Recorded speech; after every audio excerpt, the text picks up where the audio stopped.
अब किराए पर तो मकान चढ़ाया है, आप पता नहीं उसकी बिजली टूटेगी, वो भी आपको रिपेयर करनी है। उसकी नलके की टूटी भी बचेगी, वहां पर नहीं बचेगी। उसकी टंकी की बाथरूम में कोई सुआ ना मार दे, वो भी टंकी भी लीक कर दे, तो इसलिए वो मकान अब खतरे में है। उस मकान को नुकसान आपकी बस्ती को भी हो सकता है। सबसे बड़ा खतरा करप्शन का इस वक्त है। रिश्वतखोरी ने वो हालत कर दी हुई है कि लोग पैसे दिए बगैर यहाँ पर कोई काम नहीं होता। यहाँ पर ऐसे एजेंट भी देखे जिन्होंने नौकरियों के लिए पैसे खाए। ऐसे एजेंट भी देखे हमने, आपके पास लिस्ट मौजूद है, मैं अब नाम लूंगा तो अच्छा नहीं करेंगे। वही ठेकेदार जो जिन्होंने नौकरियों के लिए पैसे खाए वो आज कहाँ पर खड़े हैं। जब तक बच्चों हमारे घरों में रोजगार नहीं होगा तब तक हमारी गुर्बत जो है वो खत्म नहीं हो सकती। हमारे बच्चे पढ़े हैं, काम करते हैं, मेहनत करना जानते हैं, लेकिन उनको वैसे मौके ही नहीं मिलते कि उनको नौकरियां मिले, उनको वैसी चीज मिले जिससे फायदा मिले। उसी तरह जहां बिजली नहीं है वहां पर बिजली मुहैया की जाए, जहां पानी की कमी है वहां पर पानी मुहैया किया जाए, और जहां पर सड़क अभी और जरूरत है, जैसे ये तो 20 से सड़क निकली है, ऊपर मोहल्ले में सड़क हो, नीचे हो, इसके लिए काम किया जाए। ये सबसे ज्यादा जरूरी चीज है। तो इस तरह से सब लोग मिलजुल कर हम काम करें जिसका फायदा हर यहाँ के बेड़ के आदमी को मिले। बेड़ के लोगों ने हमेशा बड़े जज्बे के साथ किसी लीडर का साथ दिया, मैं नाम नहीं लूंगा। कुछ हासिल हुआ, कुछ नहीं भी हुआ होगा, लेकिन सबसे बड़ी चीज कि आज वो लीडर इलेक्शन नहीं लड़ रहे हैं। आज यहाँ पर इलेक्शन कोई और लड़ रहा है, और जो इलेक्शन लड़ रहा है उसको आप बेहतर तरीके से जानते हो कि उसका फायदा आपको कितना पहुंचा होगा। मालिक मकान और किराएदार में बहुत फर्क होता है। आदमी जब किराएदार रखता है वो जरूर पड़ोसियों से पूछता है, यार ये किराएदार मैं रख रहा हूँ, इसकी जिम्मेदारी मैं लेता हूँ, ये आपके साथ अच्छी तरह से निभेगा। लेकिन इधर किराएदार रखते हुए किसी ने पूछा ही नहीं, भाई तुमसे भी बात कर लो, तुम मुझे 1987 में तुम लोग से मेरे साथ चल रहे हो, बगैर किसी जरूरत के किसी एक जज्बे के साथ चल रहे हो, लेकिन पूछताछ किसी ने नहीं की। इस अहमियत आपकी इतनी अहमियत ही नहीं समझी कि आप उसको किसी खाते ही नहीं समझा, जिसको देसी जुबान में कहते हैं, किसी खाते ही नहीं समझा। वरना साथी तो वो होता है जो पहले बात करके पूछे कि हाँ जी हमें करना क्या है। दोस्ती तो वो होती है। तो ये एक तरफा दोस्ती करने का कोई फायदा नहीं है। अब किराए पर तो मकान चढ़ाया है, आप पता नहीं उसकी बिजली टूटेगी, वो भी आपको रिपेयर करनी है। उसकी नलके की टूटी भी बचेगी, वहां पर नहीं बचेगी। उसकी टंकी की बाथरूम में कोई सुआ ना मार दे, वो भी टंकी ही लीक कर दे, तो इसलिए वो मकान अब खतरे में है। तो उस मकान को नुकसान आपकी बस्ती को भी हो सकता है। सबसे बड़ा खतरा करप्शन का इस वक्त है। रिश्वतखोरी ने वो हालत कर दी हुई है कि लोग पैसे दिए बगैर यहाँ पर कोई काम नहीं होता। यहाँ पर ऐसे एजेंट भी देखे जिन्होंने नौकरियों के लिए पैसे खाए। ऐसे एजेंट भी देखे हमने, आपके पास लिस्ट मौजूद है, मैं अब नाम लूंगा तो अच्छा नहीं करेंगे। वही ठेकेदार जो जिन्होंने नौकरियों के लिए पैसे खाए वो आज कहाँ पर खड़े हैं। आप देखो, वो हमारी तरफ खड़े हैं कि उनकी तरफ खड़े हैं। इन लोगों को पहचानना चाहिए, वरना जो हमारी ये थोड़ी बहुत चमड़ी बची हुई है ये भी उतर जाएगी। मैं आपको साफ बताता हूँ, ये नजर नहीं आएगी। ऐसे ऐसे जालिम लोग जो हैं मुसल्लत होने जा रहे हैं। तो इसलिए अच्छी तरह से पहचानो कि वो आपको क्या कर सकते हैं। आपके स्ट्रक्चर मकान में आए, उसके लिए क्या मदद किसी ने की, आपको की कि नहीं की, ये सब चीजें देखने की। और एक चीज है कि एहसान का बदला एहसान से चुकाना चाहिए। एहसान का बदला एक तरफ से आप पपी देते रहो, दूसरी तरफ से थप्पड़ मारते रहे, उससे काम नहीं चलता। तो ये चीजें मेरी कहने की यही जरूरत थी। तो आपसे यही गुजारिश है कि अच्छी तरह देखो। आपका दूसरा कैंडिडेट बीजेपी से है, आप बीजेपी के और कितने वादे हम याद रखेंगे? आपकी कसर रह गई है क्या कोई? किंगाले थोड़ी कराएगी ये चक्रों में। अब लोगों की बातें सुनने वाले लोग हैं, रोज तकरीरें सुनते हैं, हर कोई जाता है तकरीर करके जाता है, लेकिन तकरीरों से पेट नहीं भरता, तकरीरों से आपका बोझ नहीं उतरता।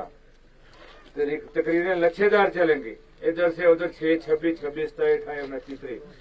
जब मुड़ के घर पहुंचोगे 2, 3, 1, 4 भी नहीं रहता है, नहीं रहता है कि नहीं रहता है। फिर मुड़ के जनानी ने कहना भाई कुछ कमा के लाया है नहीं लाया है, तकरीर तो तू मार के आ गया थले, लाया है कि नहीं लाया है। ठीक है, हाँ जी मैं गया था, बच्चे की बात की थी, नौकरी के लिए फलाने साहब से की थी, फलाने साहब से की थी, तो हासिल कुछ नहीं। दूसरे दिन थाने से फोन आ जाता है, हाँ जी तेरे पे दरखास्त लगी हुई है, ला माल। अब एक को दूसरे पर लगाना, दूसरे पर तीसरे, कब तक इस चीज को सहते रहोगे। जुल्म बर्दाश्त करना भी जुल्म करने के बराबर जुर्म है, जुल्म बर्दाश्त करना भी जुल्म करने के बराबर है। गरीब आदमी का कोई सुनवाई ही नहीं, कहाँ से सुनवाई है गरीब आदमी की। तो इसलिए हम लोग चाहते हैं कि आम गरीब आदमी की एक सुनवाई हो। आपके जो यहाँ पर जो लोग चले और जो लोग चले, एक पता होना चाहिए कि ये भी एक ताकतवर तंजीम है, इसको कोई हाथ नहीं डाल सकता। ये भी ताकतवर लोग हैं, ये अपनी आवाज और लोगों की आवाज बुलंद करने जानते हैं। ये लोगों को पूछ सकते हैं कि क्यों हमारे लोगों पर, किसी अफसर को पूछ सकते हैं। अब बहुत टाइम हो गया, इतना अब वक्त नहीं है। अब जमहूरियत 70 साल बूढ़ी हो गई है, 70 साल हो गए, 70 साल है ना आजादी को मिले हुए। अब हमें फल उसका कम से कम मिलना चाहिए और दयानतदारी से काम करना चाहिए। आप अगर दयानतदारी से काम करोगे, हम भी दयानतदारी से काम करेंगे, ये चीज तय है। जब हम लोग बुनियादी तौर पर दयानतदारी से काम नहीं करते हैं, पेट में गांठ रख के बात करेंगे, पीठ पीछे कुछ और बात, आगे कुछ और बात, तो उसका नुकसान पूरे माशरे को होता है। सीधी बात करना सीखो, सीधी बात, अपनी बात जो है हक की बात करना सीखो। आम आदमी मजलूम के साथ खड़े होना सीखो। कोई सजा नहीं देता, मैं गारंटी दूंगा आपको। अगर आपको कोई तकलीफ देगा, मैं आपके पीछे खड़ा हूं, लेकिन पहले खड़ा होना सीखो। कल ये छोटे बच्चे जो आपके जो बेरोजगार हैं, ये आपको सवाल करेंगे। कल आप मुजरम होंगे, कोई और मुजरम नहीं होगा। आप लोग मुजरम होंगे कि क्यों नहीं आपने सही रास्ता हमें बताया, हम किसी रास्ते पे चढ़ रहे थे, क्यों नहीं आपने बताया। आज हम दूसरी कॉन्स्टिट्यूंसियों की बात करते हैं कि उस कॉन्स्टिट्यूंसी में देखो कितनी डेवलपमेंट थी हमारे साथ, उसमें कितनी डेवलपमेंट, उसमें कितनी डेवलपमेंट, हम पीछे रह गए। रोने से मसला हल होता है? नहीं, रोने से मसला हल नहीं होता।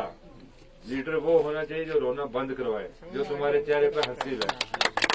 वो लीडर क्या जो आके तुम्हारे साथ रोए। दो तरह के फर्ज होते हैं, फर्ज कफाया और फर्ज ऐन होते हैं ना। एक बात है, इधर रिवाज है फर्ज कफाया का, फर्ज ऐन भूल गए हैं लोग। असली फर्ज क्या है? जिंदों के लिए सोचना है पहले कि मुर्दों के लिए। मैं किसी के जाके फातिहा नहीं भी करूंगा, उधर खत्म पढ़ने वाले लोगों से, मौलवियों से सवाब मिलेगा, मेरे से कितना मिलेगा। मैं तो जूते लगा के चढ़ के उधर बैठा हूँ, 10 उल्टी सीधी बात करूंगा। लेकिन फर्ज ऐन ये है कि गरीब के घर का चूल्हा जले। मेरा फर्ज ऐन ये है कि मुसीबत वाले आदमी के साथ खड़ा रहूं मैं। मेरा फर्ज ऐन ये है कि आपकी लड़ाई असेंबली में लड़ूं, आपकी लड़ाई डिस्ट्रिक्ट पर लड़ूं, आपकी लड़ाई किसी और जगह लड़ूं, वो मेरा फर्ज ऐन है। अगर मैं वो लड़ाई छोड़ के इधर आके आपके कब्रों पर रोता रहूं, उससे कोई मसला हल होता है? नहीं होता है। ईमानदारी से बात है, नहीं होता है। ये ठगी होती है, ये ठगी होती है। अपने रिश्तेदारियां बरादरी निभानी चाहिए, उसमें कोई मैं नहीं एतराज करता। लेकिन इसीलिए सुन्नत क्या है कि ये फर्ज है, इसको कफाया करार दिया गया कि जब वक्त लगे उसी वक्त पहुंचो जरूर। लेकिन ये नहीं कि असली फर्ज को छोड़कर तुम फर्ज कफाया पढ़ दो, फर्ज को छोड़ के तुम सुन्नत पढ़ना शुरू कर दो, उससे ये काम नहीं होता। समझो, एक तरीकाकार जिंदगी का बनाओ, एक दस्तूर जिंदगी का बनाओ जिससे आपकी अपने औलाद जो है वो ठीक हो जाए।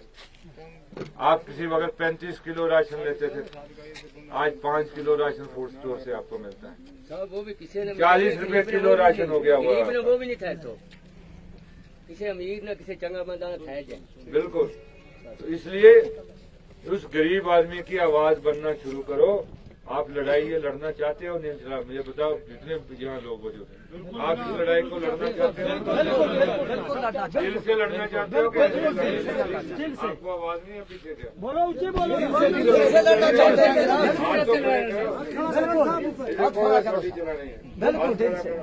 लड़ना चाहते हो और मर्द बनकर जानदारी से आप भी लड़ो, हम भी जानदारी से लड़ेंगे, कामयाबी मिलेगी। शुक्रिया, जय हिंद।